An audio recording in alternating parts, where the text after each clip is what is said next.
Olá, esse é mais uma entrevista comentada, o nosso espaço de análise dos convidados do Jornal da Fã e de toda a programação da Fã FM. Porque você sabe, cobertura das eleições 2022 é aqui na Rede Fã de Comunicação. Aqui comigo para esse bate-papo, Antônio Cardoso. Muito bem-vindo mais uma vez, Antônio. Muito obrigado, Narciso. E olá a todo o público do portal Fã F1, mais uma vez comentando. Hoje em dose dupla, duas entrevistas para a gente falar aqui e comentar uma entrevista comentada. O Márcio Macedo esteve conosco no início do Jornal da Manhã, da Fã, e esticou conosco para o portal Fã F1 aqui no YouTube, ficou conosco aqui no canal e trouxe revelações exclusivas. Entre elas, eu queria que você comentasse um pouco sobre a estratégia que ele disse que está sendo discutida para esta reta final de campanha do presidenciável Lula. Segundo ele, há um debate se Lula vem para os estados do Nordeste ou se prioriza os estados aonde a disputa com Bolsonaro está mais acirrada. O que você achou disso?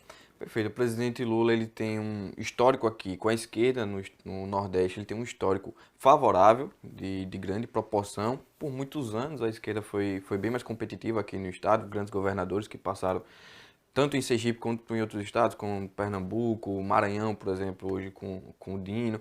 Então, o Nordeste tem uma ligação muito maior com o presidente Lula e ele vence aqui com certa folga em alguns estados, o que não acontece na região Centro-Oeste, região Sul, Sudeste, onde ele tem menos força, como, por exemplo, até no Distrito Federal, em Brasília, onde Bolsonaro ganha do Lula. Num plano geral, Lula ainda tem mais intenções de voto, segundo as pesquisas, mas é preciso pensar nas estratégias agora nessa reta final de campanha.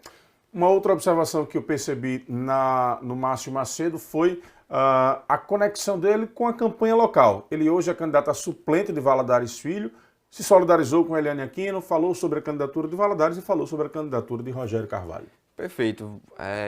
Hoje, Márcio Macedo não está em nenhuma chapa majoritária, está na chapa proporcional, como você falou, é primeiro suplente de Valadares Filho. Ele não deixa de acenar aqui para o estado, apesar de estar trabalhando. Ele falou, inclusive, que não se candidatou majoritariamente por já estar trabalhando no núcleo nacional do Partido dos Trabalhadores, por isso mesmo que ele não lançou nenhuma candidatura. Mas ele não deixou de acenar aqui para o estado de Sergipe. Falou sobre a Eliane Aquino, a viúva de Dera, que tem, infelizmente, felizmente para alguns, ela acabou tendo a candidatura indeferida no Tribunal Regional Eleitoral aqui. Ele se solidarizou com a Eliane Aquino e também falou sobre Valadares Filho, que Valadares é o candidato de Lula. O próprio Lula já falou que Valadares Filho é o candidato dele aqui no estado. Márcio Macedo não deixou de aproveitar e confortar e confirmar aí esse apoio ao candidato Valadares Filho. Sobre o Senado a gente tem mais coisa para falar, né? É isso aí, vamos virar a pauta porque nós recebemos nos estúdios da Fã FM,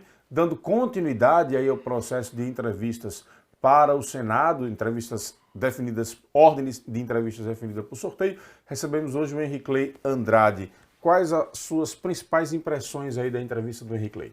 Bom, o Henrique Clay, como eu falei, o apoio de Lula aqui no estado, por exemplo, os candidatos, o Lula é o candidato mais disputado aqui no estado. O Henrique Clay, apesar de Lula ter declarado o apoio a Valadares Filho, Henrique Clay não deixa de dizer que apoia o ex-presidente Lula na campanha à presidência. Ele fala, inclusive, que a ideia proposta do PSOL nacionalmente, o principal objetivo é eleger o presidente Lula na presidência e tirar o atual presidente da República, o Bolsonaro. O objetivo do PSOL, que é o partido de Henrique Clay, é fazer isso. E apesar de Lula apoiar Valadares Filho aqui no estado, ele não deixa de dar o seu apoio a Lula. Além disso, pontuou também uma coisa que chamou muita atenção, é a famosa, o que ele batizou de Lei da Responsabilidade Social. É um nome muito bom, né? Que ele deu uma certa publicidade, que ele deu a sua proposta, e não é exatamente uma proposta, é um guarda-chuva de propostas que ele coloca ali de assistência social, de trabalho com, por exemplo, entre essas propostas, tem a gratuidade de passagem para os estudantes, inclusive ele citou os estudantes universitários, nesse caso, estudantes universitários aqui do interior do estado, que vêm para a capital. Falou do benefício de prestação continuada a idosos, por exemplo, idosos que não recebem a aposentadoria, mas recebem um benefício, esse benefício não tem o 13º. Dentro desse leque aí de propostas da Lei da Responsabilidade Social, um bom nome, né, Narciso? Agora, para que a gente possa finalizar, Antônio, na campanha passada nós tivemos dois nomes que se elegeram para o Senado que não eram cotados nas pesquisas. As pesquisas não davam sinalização de eleição de Alessandro, principalmente com a votação que teve, e de Rogério Carvalho. neste pleito? Você acha que nós teremos uma confirmação do que vem sendo apresentado de tendência nas pesquisas? Ou Henrique Clay, por exemplo, que não aparece entre os líderes, pode ser uma surpresa? Perfeito, Narciso. A política, são as nuvens, né? Você olha agora, você tira o olho rapidinho, quando você olhar de novo, elas já mudaram completamente.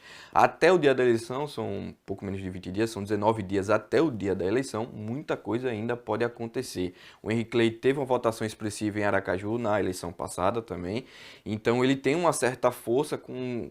Ele é um candidato de esquerda, ele atrai muito essas pautas afirmativas, então ele tem um engajamento com o seu público, ele pode surpreender aí, pode ter mais votações, mas como eu disse, a política ela é uma caixinha de surpresas, ainda tem muito tempo até lá, muita coisa pode acontecer.